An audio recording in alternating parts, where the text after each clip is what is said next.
This is very useful premium template to retrieve data from a specific folder text files.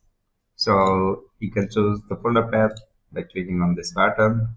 So choose that and it will retrieve all the text file from this specific folder, and then it will combine all the lines from that specific text file, and it will show in this marks data. So if you just click on this retrieve data, it will merge all the data and then say okay, all data has been merged.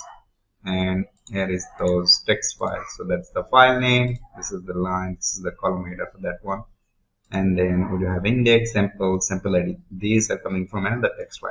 So let's say you have different text file with different header, then it will combine and put in side by side. So this is to combine all the data from a specific text file. And if your text file is a structured tabular text file, using tab delimited, then it will put combine all those text file information nicely. So like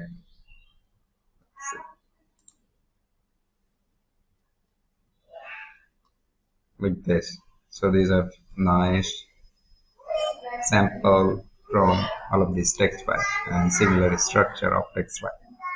So that's it. Thank you.